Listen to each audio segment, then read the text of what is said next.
Good morning. Well, it's morning as I film this, and this is a little unusual for OI, but the nature of the situation kind of lent itself to taking a video while we were out here. Last night at Springfield City Council meeting, there was a lot of speakers, a lot of controversy about a zoning or change that was going to be made that would allow the people behind Eden Village to create a second location on West Division Street near West Bypass. And the landowners around it were talking about the industrial uses, that it was going to cause noise, it was going to cause dust, it was going to cause problems and health issues for the people who may be living in the property. And the people supporting the property were saying, no, those complaints are invalid, that this would be a perfect use for the land, an opportunity to help the homeless and make a difference.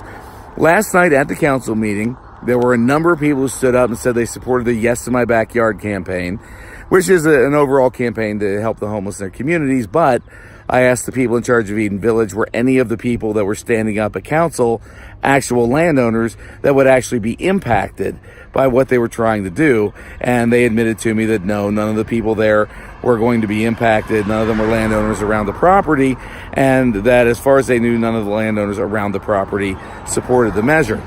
So this morning, we came out here, it is 11:15, and this is the day after the council meeting.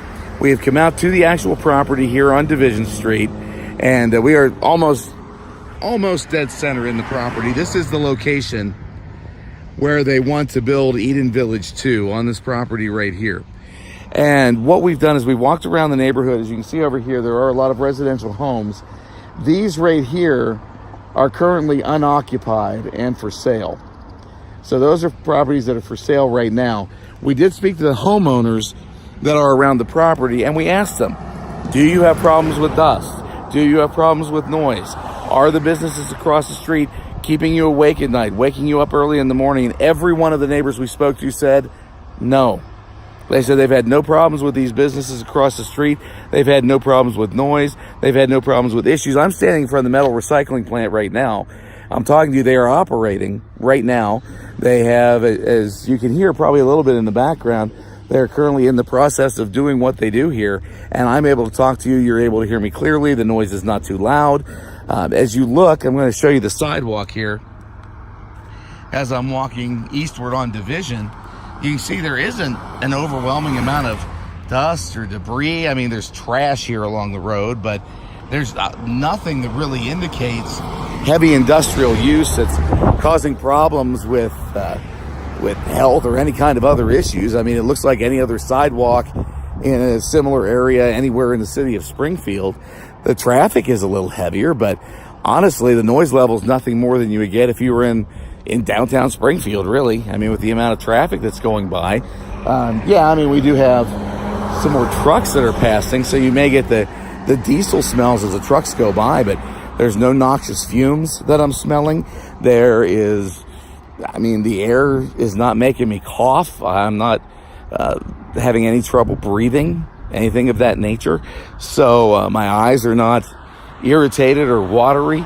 So a lot of the complaints that were being issued to City Council last night about noise, about problems with the air quality and things of that nature, as we are out here investigating, they just do not stand up. Now, there is one issue that was raised by a gentleman last night that could be an issue, and I want to show that to you right now.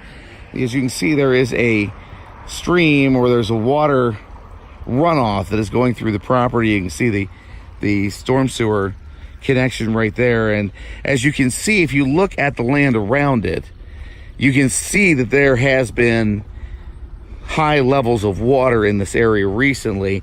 And one of the people last night that spoke against the measure did take note of flooding in this area.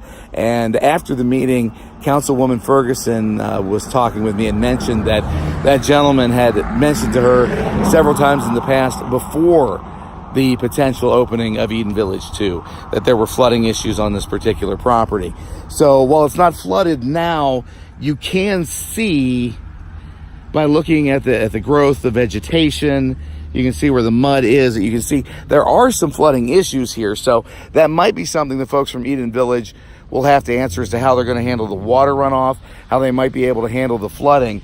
But as you can see, I'm walking past the metal recycling place. I'm walking toward Missouri Sandblasting. And both businesses are in operation, and as you can hear, no excessive sound. So from what we heard at the city council last night compared to what we are seeing today, at least as we were here at 11:15 on Tuesday, the comments about the noise and problems just do not appear to stand up when it comes to this Eden Village 2 development. And as I pass here Missouri Sandblasting, I'm now coming around directly in the front of the building. So, they're actively working, and you can hear the noise back there right now. But again, if you were inside a structure, this would not be loud enough to wake you up or to keep you awake in the morning. So it is what it is. That's what we want to do, is just come out, investigate, find out exactly what was going on and bring it to you, so that those of you who are following the story, those of you who may be interested in helping the homeless in the Eden Village 2 project, this is disproving a lot of the claims of the critics. And the only question that Eden Village really would have to answer after coming out and investigating is how they would handle that creek, how they would handle the flooding issues that we can see the remnants of. And if that were done, really there's no valid complaints at this point really against this Eden Village 2 project. Reporting for Ozarks Independent, I'm Jason Wood.